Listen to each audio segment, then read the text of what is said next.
Last weekend work எல்லாம் முடிச்சுட்டு ஃப்ரெண்டை மீட் பண்ணுறதுக்கு பிளான் பண்ணியிருந்தேன். ஃப்ரெண்ட் ஒர்க் பண்ணுற இடத்துக்கு போய் ஏற்றிட்டு அப்படியே நானும் அவனும் வெஸ்ட்ஃபீல்ட் மாலுக்கு போனாங்க. மாலுக்கு போகிறது வந்து இது வாங்குறதுக்கோ இல்லை, ஜஸ்ட் போய் சுற்றி பார்த்துட்டு கொஞ்சம் நேரம் நின்று டைம் ஸ்பெண்ட் பண்ணிட்டு வீட்டை ஒழிக்கிறது தான்.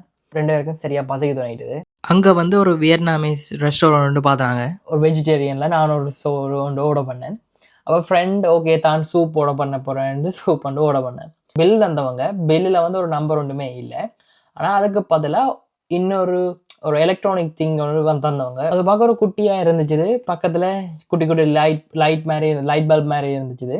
சூப் மாதிரி வந்து டேபிளில் வச்சாங்க. அப்போ நான் நினச்சேன் அதை எனக்கு தான் ஆக்க மாட்டேன். அப்போ போவேன். அப்போ சொன்னாங்க இல்லை உங்களுக்கு வந்து அது இது வைப்ரேட் பண்ண மாட்டேன். ஃபுட் வந்து ரெடி ஆனோடனே அந்த எலக்ட்ரானிக் திங் வந்து வைப்ரேட் பண்ணி அந்த லைட் எல்லாம் வந்து எரிய துணிட்டுது. அது நல்ல சிஸ்டம். எனக்கு நான் இப்போ இந்த தான் ஃபர்ஸ்ட் டைம் பார்க்குறேன். நான் ஒரு ஷோரூமே நல்லா இருந்துச்சு. ஆனால் டூ மச் ஆயிலி. சூப்பை பார்த்தா என்னடா இந்த மாதிரி இருந்துச்சு. சில இன்ஃப்ளூயன்சர்ஸ் வந்து அந்த ஃபேஸ் வாஷ் பண்ணுறதுக்கு முதல் ஒரு பெரிய சட்டிக்கில் ஐஸ் எல்லாம் போட்டுட்டு மோத்த வச்சுட்டு எடுப்பாங்க. அப்படித்தான் பெரிய ஒரு பவுலாக தந்தாங்க. நான் அதை பார்த்தோன்னே எனக்கு சூப் பிடிக்கவே இல்லை. நான் தொடவே இல்லை அந்த சூப்பை. ஃப்ரைட் ரைஸ் நல்லா இருந்துச்சு. Too much oily. பட் இதுதான் இந்த ஃபர்ஸ்ட் டைம்.